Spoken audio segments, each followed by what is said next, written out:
आज हम लोग सरफेस केमिस्ट्री के अंतर्गत प्रिपरेशन ऑफ कोलाइडल सॉल्यूशन देखेंगे। कोलाइडल सॉल्यूशन का निर्माण ट्रू सॉल्यूशन की तरह नहीं होता। ट्रू सॉल्यूशन में हमने ये देखा था कि सॉल्यूट को सॉल्वेंट में मिलाएंगे और सॉल्यूशन का निर्माण हो जाता है, लेकिन कोलाइडल सॉल्यूशन में ऐसी स्थिति नहीं है, क्योंकि कोलाइडल सॉल्यूशन डिस्पर्स फेज और डिस्पर्स मीडियम के इंटरैक्शन के आधार पर हम लोग इसको दो भाग में बांटे थे। एक को नाम दिए थे लायोफिलिक सोल कहते हैं और दूसरे को नाम दिए थे क्या, लायोफोबिक सोल कहते हैं।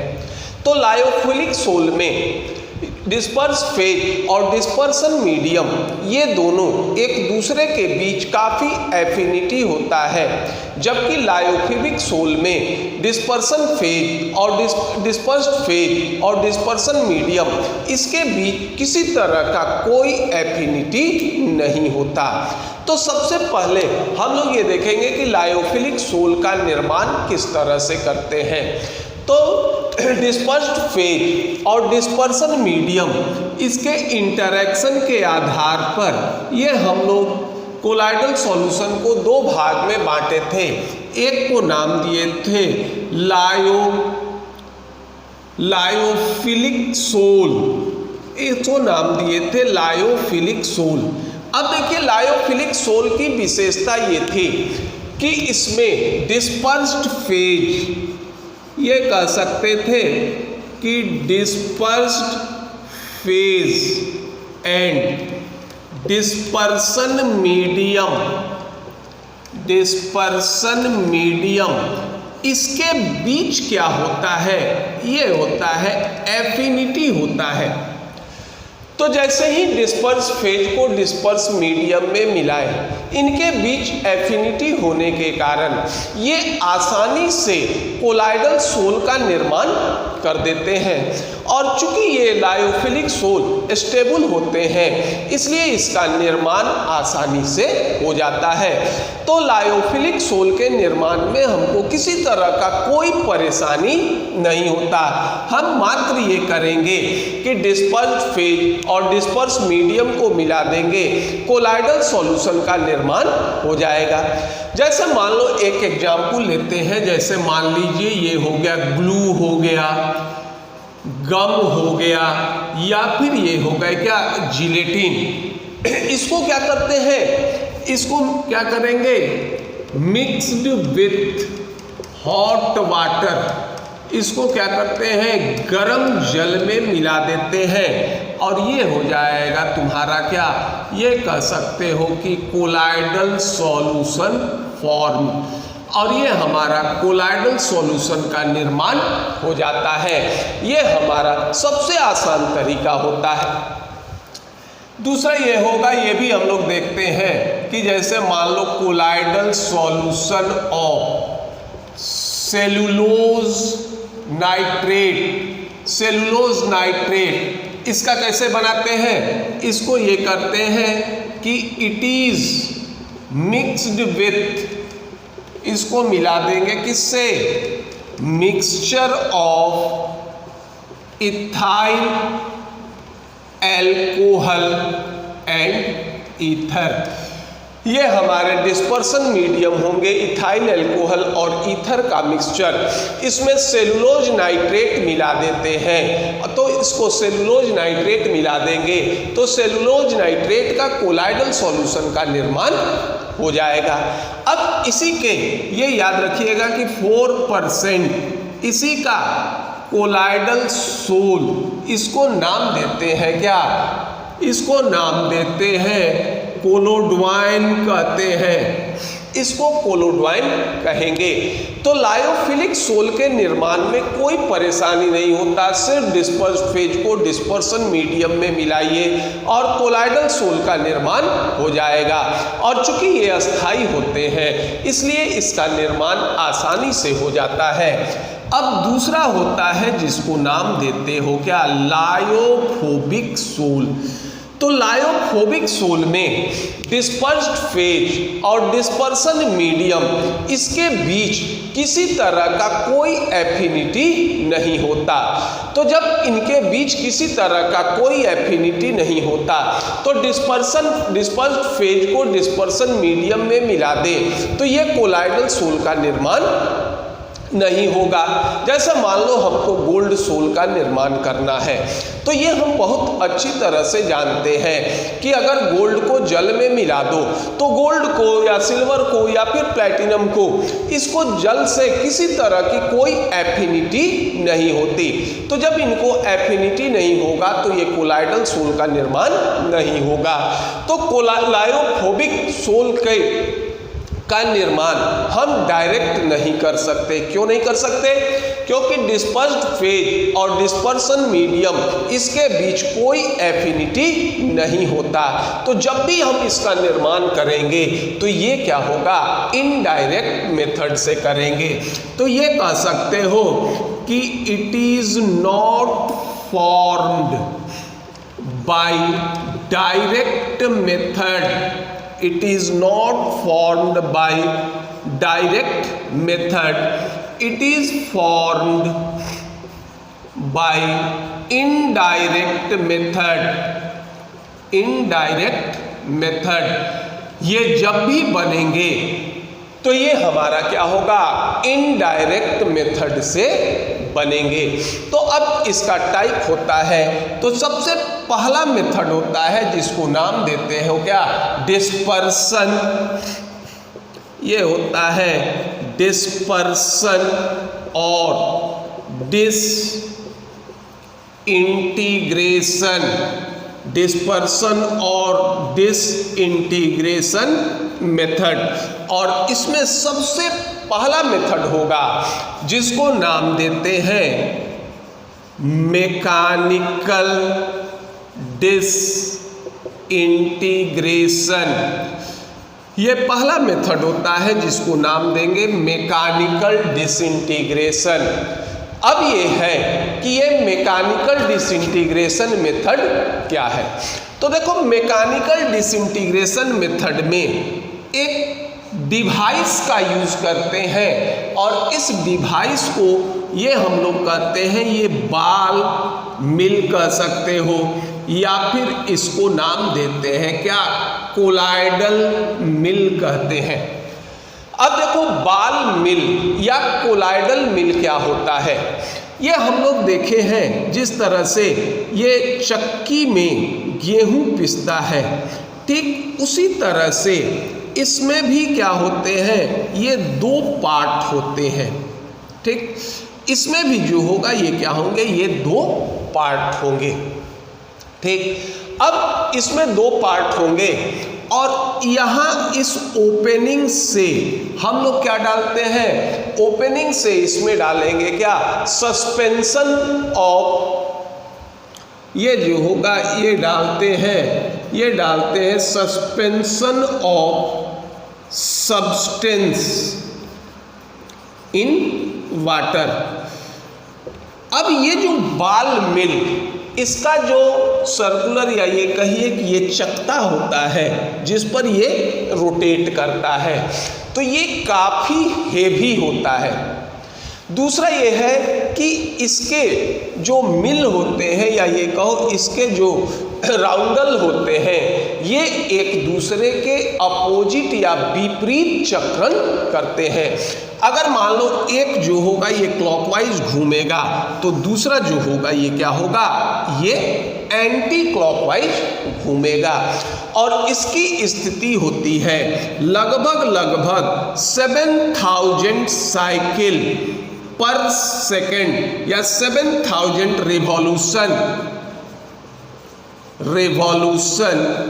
रोटेशन पर सेकंड, यानी ये एक सेकंड में 7000 बार जो होगा ये घूमेगा।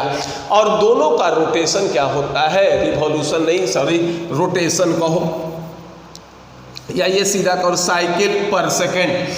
अब ये होगा कि एक क्लॉकवाइज घूमेगा तो दूसरा जो होगा ये क्या होगा, ये एंटी क्लॉकवाइज घूमेगा।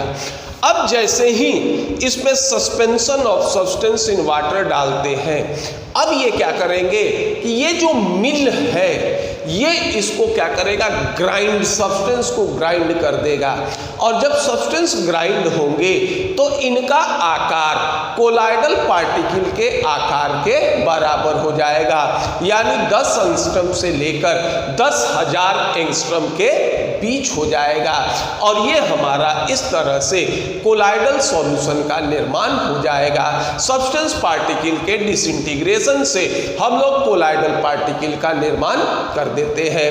इस विधि में देखो, एक मिल होता है, एक यंत्र होता है जिसको नाम बाल मिल या कोलाइडल मिल कहते हैं। और इसमें दो जो होगा ये चकती रहते हैं, दोनों भारी, ये कह सकते हो कि दोनों का वजन काफ़ी अधिक होता है। जब ये साइकिल या रोटेट करते हैं तो जब ये रोटेट करेंगे तो दोनों एक दूसरे का क्या होगा, उल्टा रोटेट करेगा। इसकी स्पीड लगभग 7000 साइकिल पर सेकंड होता है, यानी ये 7000 बार एक सेकंड में ये जो होगा, सॉरी सेकंड नहीं कह सकते हो, 7000 ये जो होंगे ये पर मिनट्स होते हैं। तो एक मिनट में लगभग 7000 साइकिल पूरा करेंगे। तो जब सस्पेंशन ऑफ सब्सटेंस इसमें डालते हैं तो इस सब्सटेंस को क्या करेंगे, ये चकती क्या करते हैं, ये क्रश कर देते हैं और इसका साइज कोलाइडल पार्टिकल के साइज के बराबर हो जाता है। और इस तरह से कोलाइडल सॉल्यूशन का निर्माण हो जाता है। यह हमारा पहला मेथड होता है जिसको नाम देते हैं मैकेनिकल डिसइंटीग्रेशन मेथड। अब दूसरा मेथड होगा जिसको नाम देते हैं इलेक्ट्रो डिसइंटीग्रेशन मेथड। पहले इसको नोट कर लीजिए। दूसरा मेथड होगा जिसको हम नाम देंगे इलेक्ट्रो डिसइंटीग्रेशन मेथड। ये सारे देखो इनडायरेक्ट मेथड होते हैं। दूसरा होगा जिसको नाम दोगे electro disintegration, electro disintegration method, electro disintegration method. इसका दूसरा नाम होता है ब्रीडिंग्स मेथड भी कहते हैं। इसका दूसरा नाम होता है ब्रीडिंग, इसका दूसरा नाम होता है, इसको हम कहेंगे कि आप ब्रीडिंग्स मेथड भी कहेंगे। और देखो इस मेथड में हम ये करते हैं कि जनरली मेटल का सोल बनाते हैं। ये करेंगे क्या, ये मेटल सोल, इसका क्या होगा, ये निर्माण होता है। जैसे मान लीजिए गोल्ड सोल हो गया, सिल्वर सोल हो गया, प्लैटिनम सोल हो गया, तो ये किसी भी स्थिति में जल में सॉल्युबल नहीं होते। तो इसका सोल किस तरह से हम लोग बनाते हैं, तो देखो इसमें ये होता है कि चलिए एक कंटेनर होता है। अब जिस भी मेटल का अगर हमको सॉल्यूशन या सोल बनाना होता है तो देखो ये मान लीजिए ये इस तरह से, जिसका ये बनाना होगा उसका हम इलेक्ट्रोड ले लेते हैं। ये हो गए क्या हमारे, ये हो गए मेटल इलेक्ट्रोड। अगर मान लो गोल्ड का ये बनाना है तो हम क्या करेंगे, गोल्ड का इलेक्ट्रोड लेंगे। सिल्वर का अगर बनाना है तो सिल्वर का इलेक्ट्रोड लेंगे।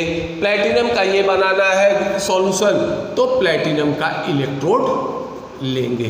ठीक, अब इसको करते हैं क्या कि इसमें इलेक्ट्रोड के बीच ये क्या करेंगे, ये इलेक्ट्रिक स्पार्क कराएंगे।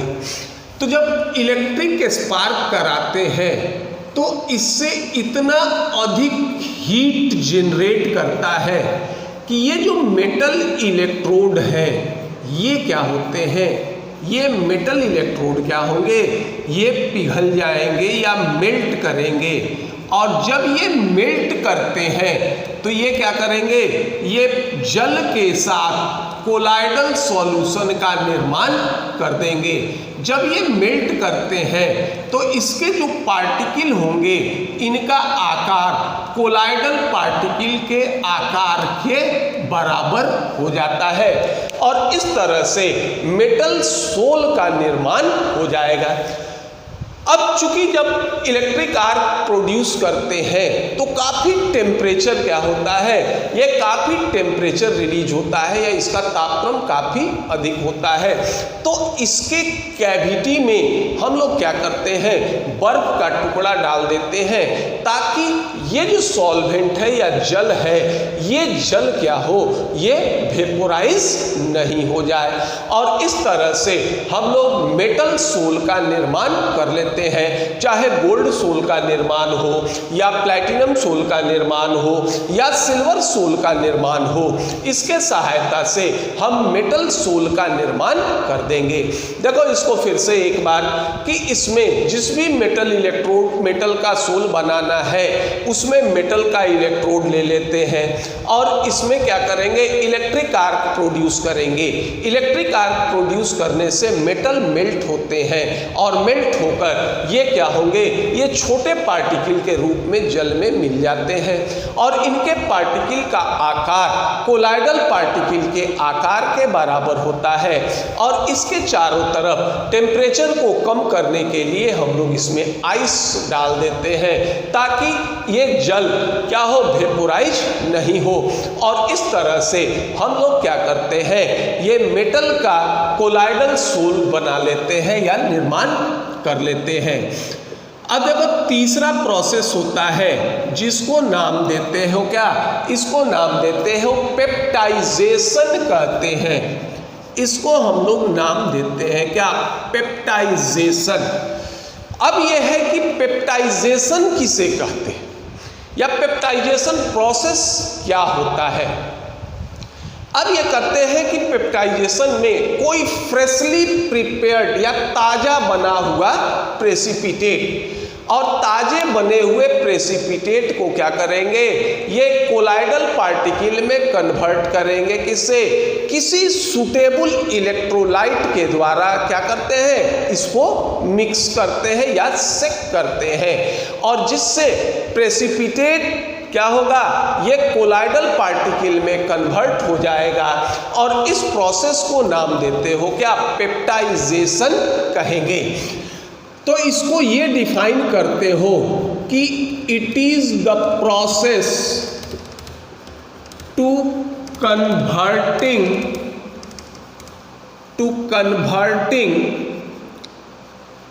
ए freshly prepared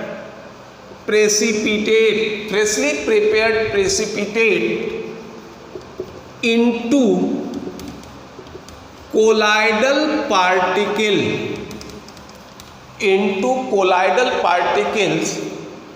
by shaking it with the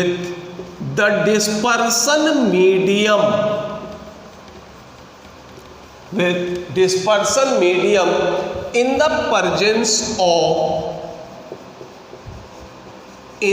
presence of suitable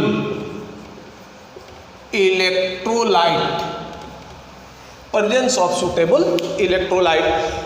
इस प्रोसेस को नाम देते हो क्या, ये प्रोसेस कहलाता है पेप्टाइजेशन। यानी फ्रेशली प्रिपेयर्ड ताजे बने हुए किसी भी प्रेसिपिटेट को डिस्पर्सन मीडियम के सॉल्यूशन में किसी इलेक्ट्रोलाइट के साथ सेक करने से इस कोलाइडल पार्टिकल का निर्माण होता है और इस प्रोसेस को नाम देते हैं क्या, पेप्टाइजेशन।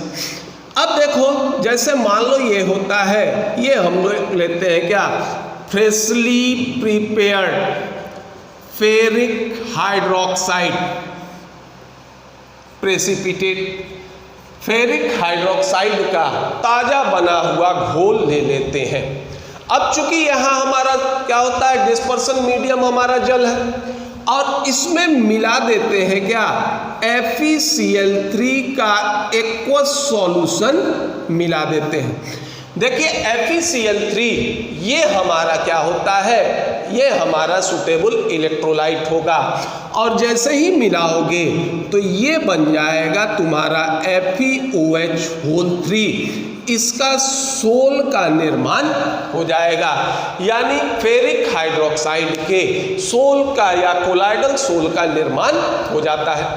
अब यह है कि इसमें कोलाइडल सोल का निर्माण हो किस तरह से जाता है।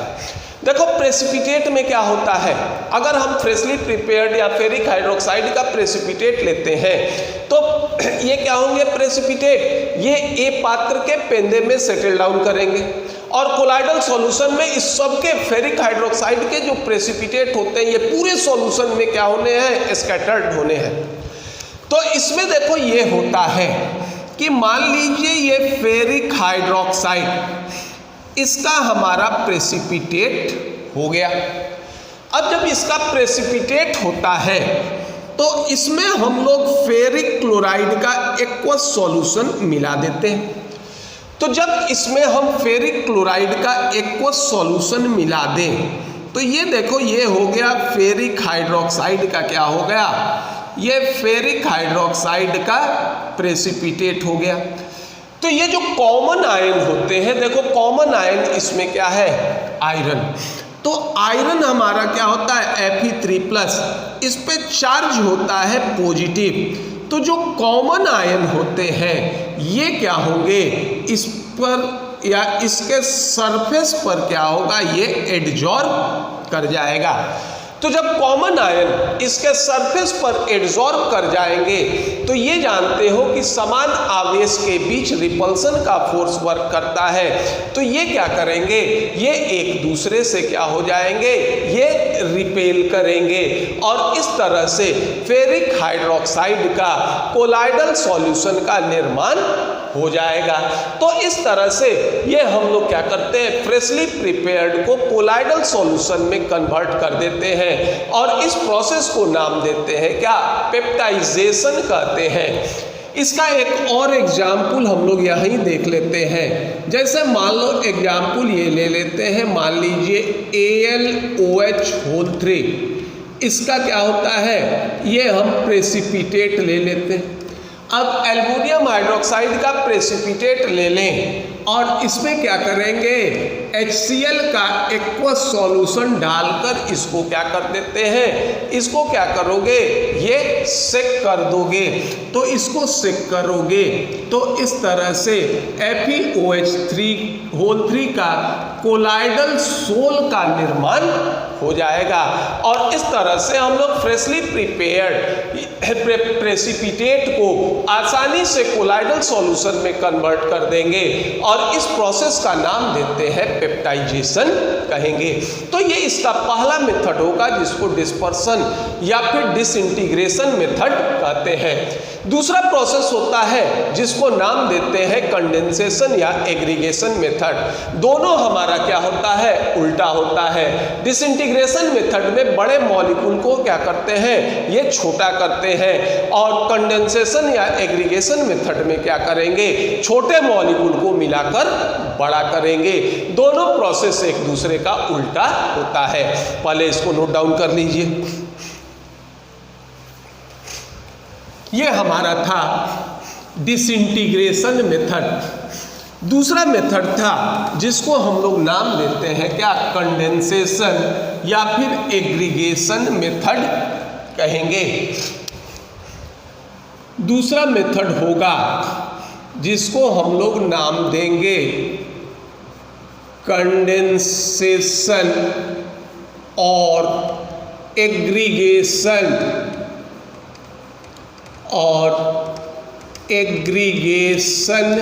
मेथड। कंडेंसेशन और एग्रीगेशन मेथड, इसमें हमारा पहला मेथड होगा केमिकल मेथड या बाई केमिकल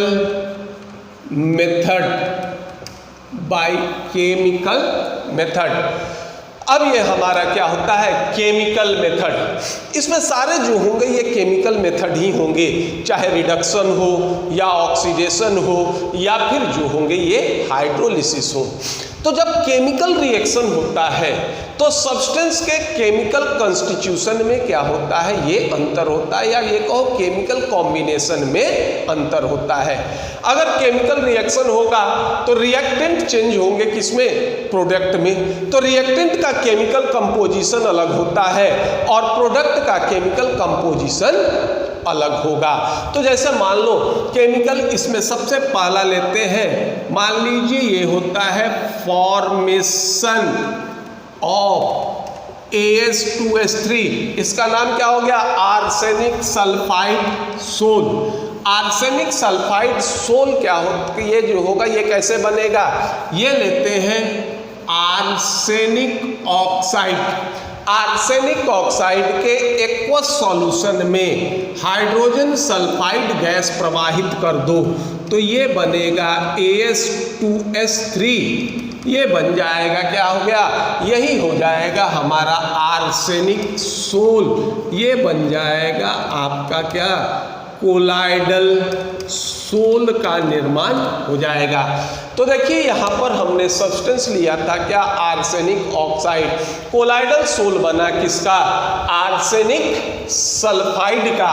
तो ये हमारा प्रोसेस हो जाएगा क्या, chemical method.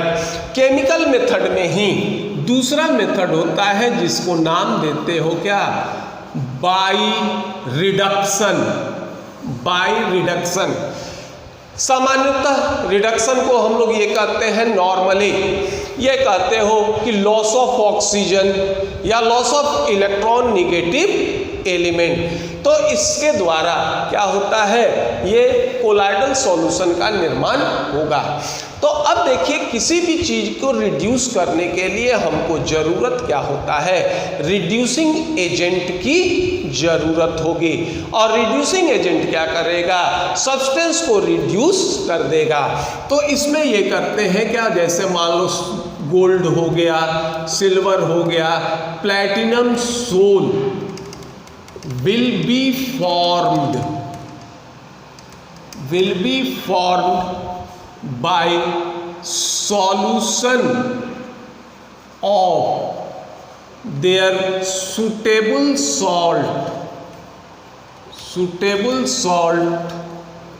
and of their salt and suitable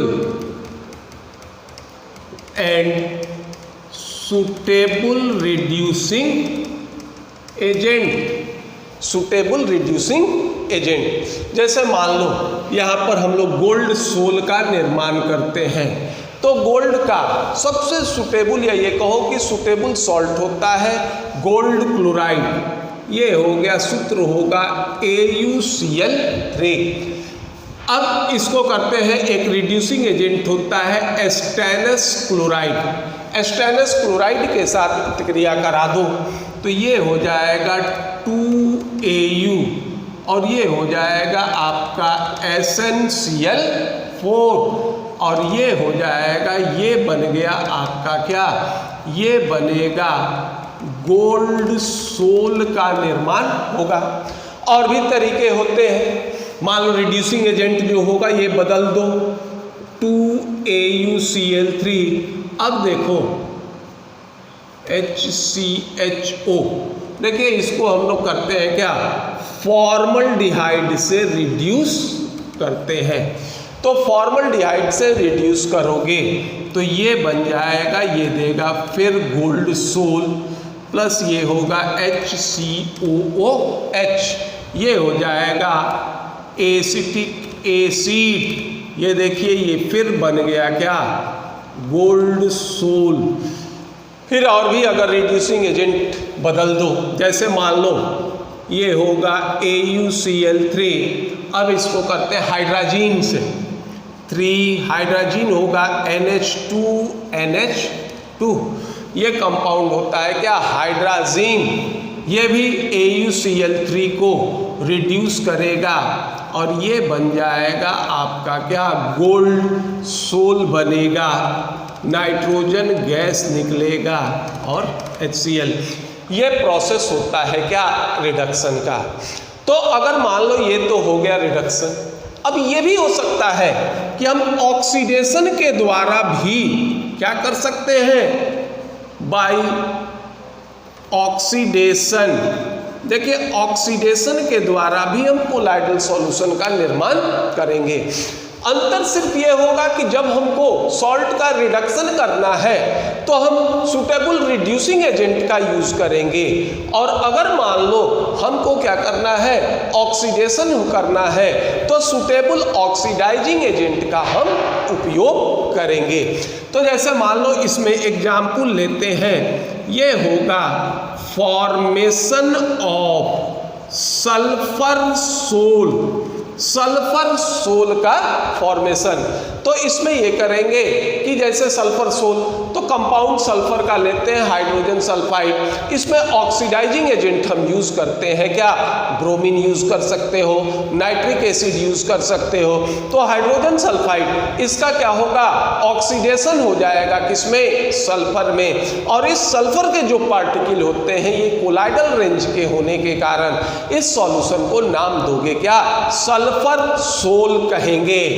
जैसे मान लीजिए ये हो गया हाइड्रोजन सल्फाइड, अब इसको देखो ऑक्सीडाइजिंग एजेंट ब्रोमीन से प्रतिक्रिया करा लो, ये हो जाएगा सल्फर सोल का निर्माण होगा।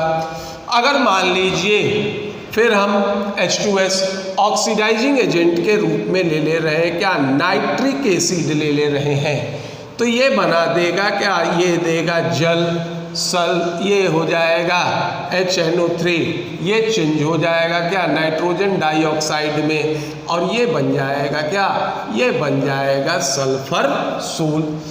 फोर्थ मेथड होता है जिसको नाम दोगे by hydrolysis, by hydrolysis. Hydrolysis का मतलब होता है क्या, रिएक्शन विथ वाटर। तो वाटर से रिएक्शन को हम लोग नाम देते हैं क्या, हाइड्रोलिसिस। इसमें एग्जाम्पल लेंगे, फॉर्मेशन ऑफ FeOH3 सोल, ये हो जाएगा FeOH3 सोल, ये हो जाएगा फेरिक क्लोराइड।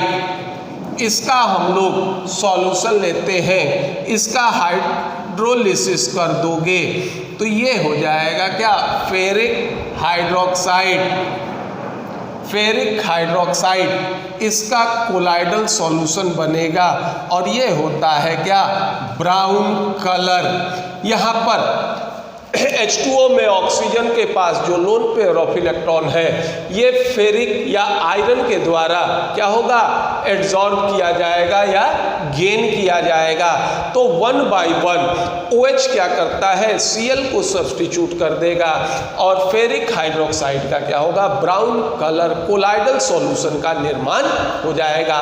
और इस तरह से हम लोग इनडायरेक्ट मेथड से लायोफोबिक सोल का निर्माण कर सकते हैं। लायोफिलिक सोल के निर्माण में किसी तरह की कोई परेशानी नहीं होती, सिर्फ डिस्पर्स फेज को डिस्पर्सन मीडियम के साथ मिला देते हैं तो हमारा लायोफिलिक सोल का निर्माण हो जाता है। परंतु लायोफोबिक सोल में डिस्पर्स्ड फेज और डिस्पर्सन मीडियम इसके बीच किसी तरह का कोई एफिनिटी नहीं होता, तो इसका निर्माण हम लोग डायरेक्ट नहीं बल्कि इनडायरेक्ट मेथड से करते हैं। तो इस तरह से हम लोग इन मेथड या विधि के से लायोफोबिक सोल का निर्माण करते हैं। तो ये आपका होगा प्रिपरेशन ऑफ कोलाइडल सोल। तो अगर आपको ये वीडियो पसंद आए तो लाइक कीजिए, सब्सक्राइब कीजिए। धन्यवाद।